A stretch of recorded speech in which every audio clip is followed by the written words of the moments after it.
such a pleasure to have you with us, and Happy New Year. Happy New Year, and such a pleasure to be here. This is second home to me. I'm glad. It literally is. It literally is. We've come a long way. And these are the conversations that get us excited, right? Because it's like, oh my gosh, what to expect? And there's so many scenarios and probabilities.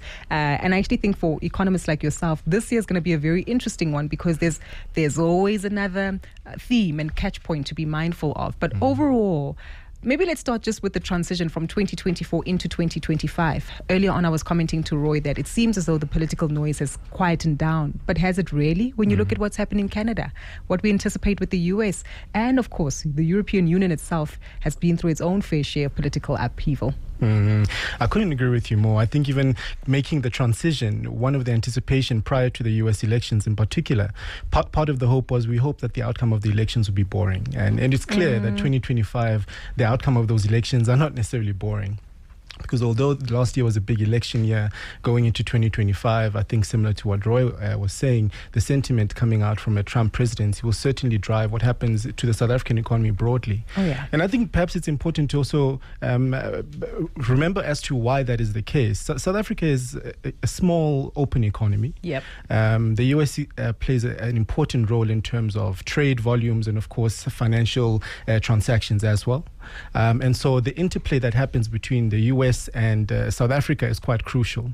And even to date, South Africa continues to be an important emerging market player when it comes to trade with developed economies and, of course, other emerging markets. So ultimately, the sentiment that comes out from that market will inevitably affect the outlook for 2025. And the challenge right now is that it's too difficult to call, right? We do know that Trump has taken a very strict and firm stance, not only with his neighboring countries, Mexico and Canada. We have yet to see that being implemented. But even with BRICS, saying we need some level of certainty to come on board. And if I'm not mistaken, BRICS also just had an additional partner, Indonesia?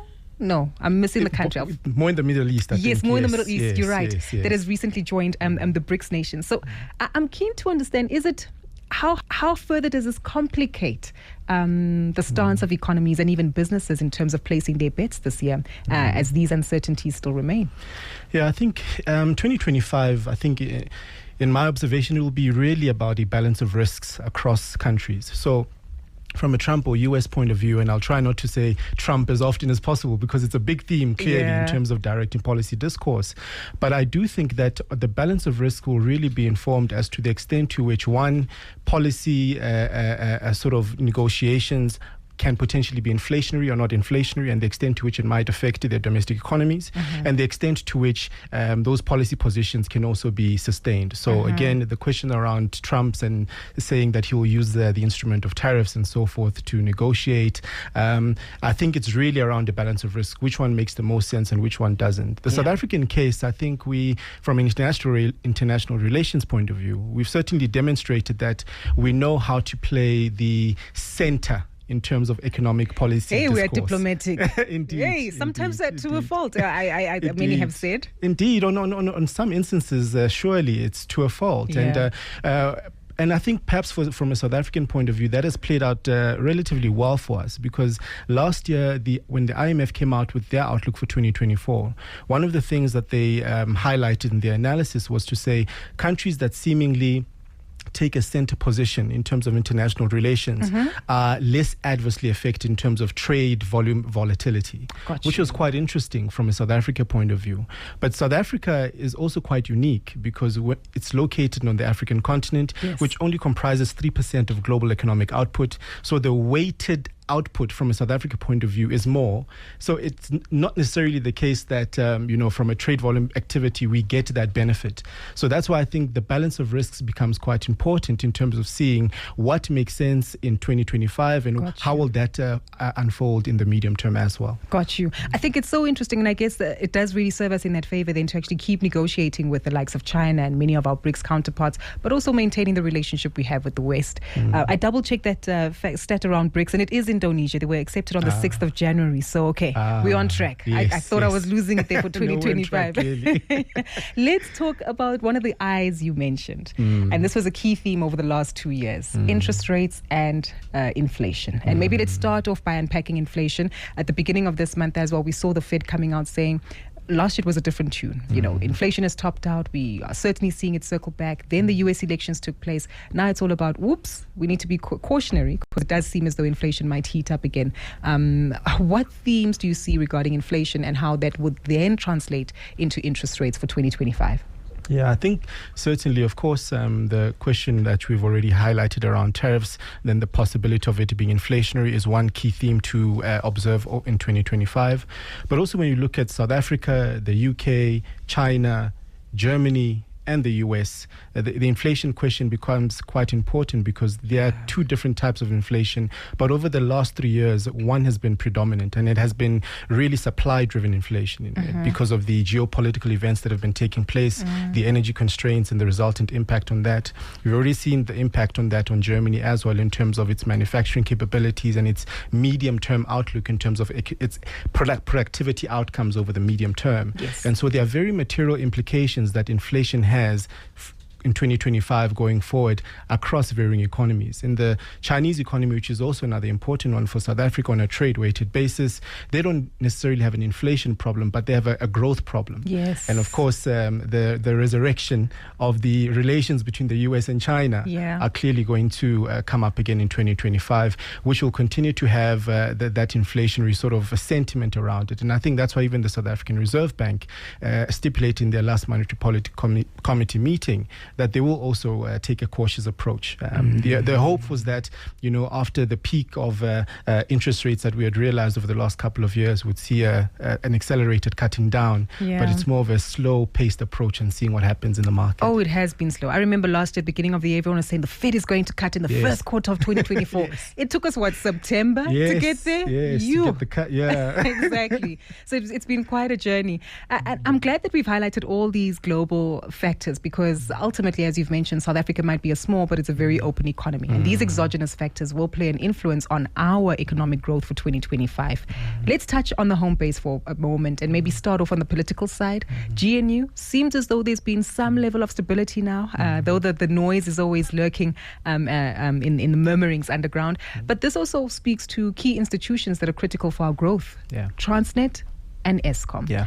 Let's unpack what this does mean for 2025 and South Africa's economic growth. You know, when looking at where we come from with those important institutions that you've highlighted, 2025, we're actually on a slightly better footing in respect of those specific institutions.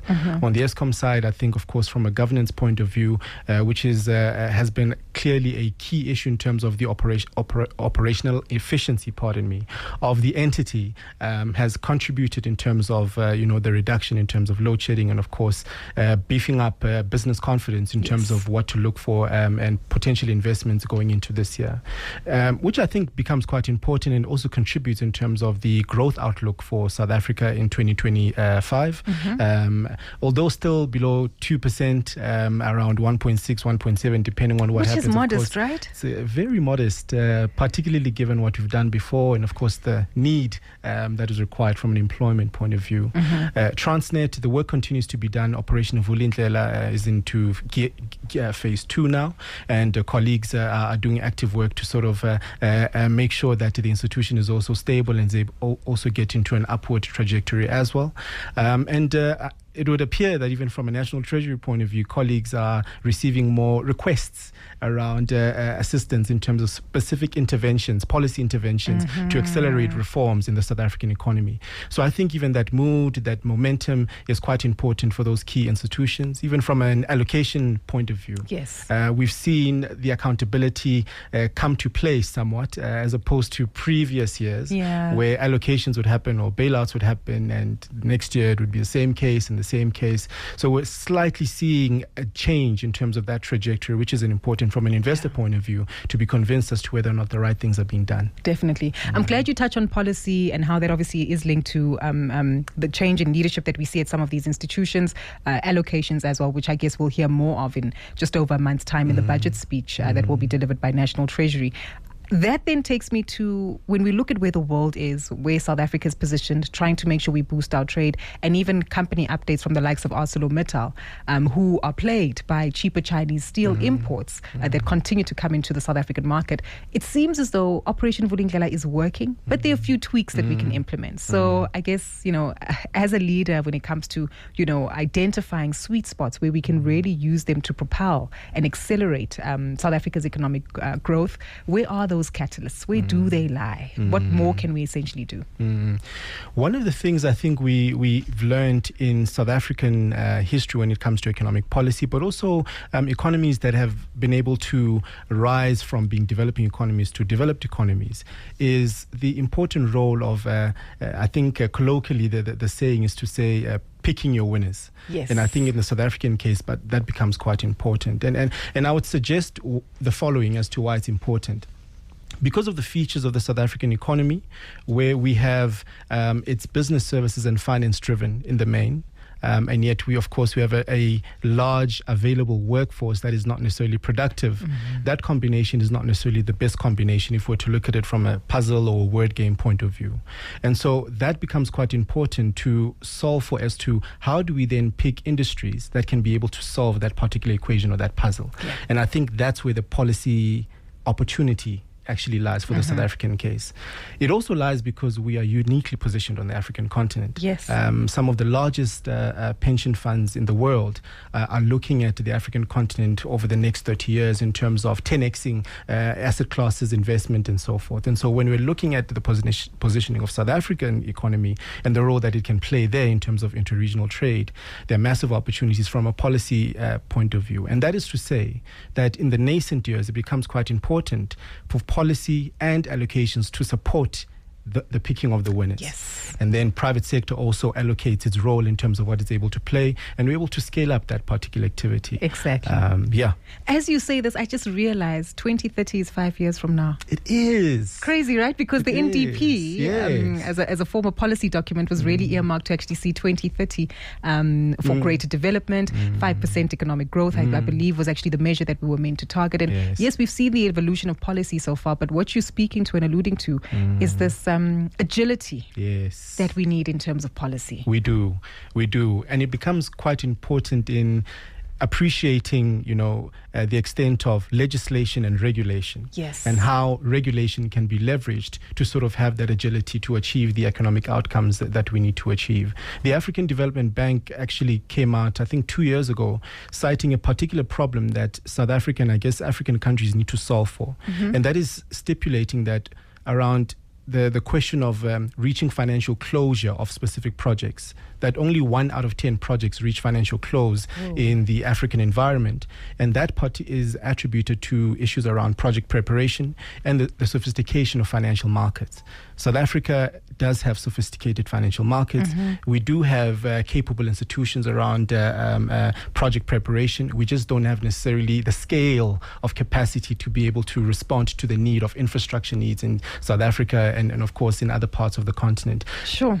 Acknowledging that since 2011, we've had water infrastructure needs to the tune of 600 billion since 2011. So the scale of the problem is huge. The capabilities are there. The questions around how do we scale that to be able to achieve the 5% growth that we cited. Exactly. This is so interesting because it really helps us to understand, the bigger pieces of the puzzle, how they come together and influence South Africa, the work that we need to put in, that definitely speaks to, not only policy, but having the right people and leadership in place and having a socioeconomic goals as well in order to meet those objectives and making sure that there's capital. If there's one thing that we've learned is that business does, put its shoulder to the wheel. Capital is available and all of these are aspects that can catalyze the growth that we so deeply need in South Africa. I want to speak for all of us as South Africans, because we might sit here and say there's so many complexities around, geopolitics, global growth, South Africa's economic performance. But what does it mean for us as South Africans? And maybe let's simplify what it is that we should anticipate for South Africans when it comes to the economic performance. And perhaps it's always easier to talk about it from an unemployment point of view, what it means for job creation, and maybe even sectors where we might see more growth and development of SMMEs come into play. So maybe I would approach approach it from, I guess, for an individual who's a professional who might be employed, the potential or the outlook for 2025 is to remain modest in terms of spending. Oh, wow. Don't say that too loudly. Oh, no. I would think it's important. I think for 2025, it's almost a year that I would anticipate will set the tone from a consumer perspective. Got you. Given an understanding of how the global geopolitical events will affect our economy specifically. Okay. And I think it becomes quite important to ensure how do we continue to look at, looking at ways of continuing of savings and so on and so forth. So I think those principles should remain. From an unemployment point of view, that continues to be a difficult one. Yeah. But one of the key features that will define the South African economy in particular, I think the extent to which we leverage innovation and innovative capabilities. And I think if there are opportunities that we identify in this market, now is the time to actually see how we can be able to leverage those opportunities, leveraging innovation. Definitely. Such a valuable insight. And just when we thought, you're reminding us, whoa, yes, go please. slow. Yeah, there's lots of factors to consider. It is such a pleasure speaking to you, Ndumiso. It's always a pleasure to hear your insights and really contextualize where we are in terms of South Africa's economy. So fingers crossed, thumbs held, leadership in place. Yes. Let's hope that we execute and do the right things to see the growth figures come through. Indeed. Thank you so much as always.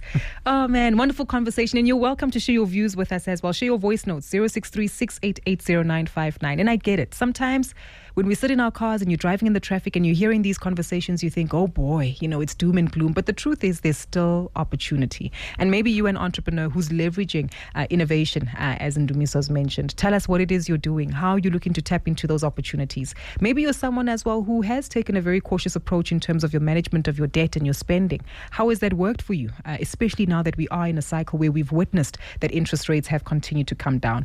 And maybe you're someone who travels or trades a lot with international peers. How have you been navigating that environment despite the concerns around geopolitics?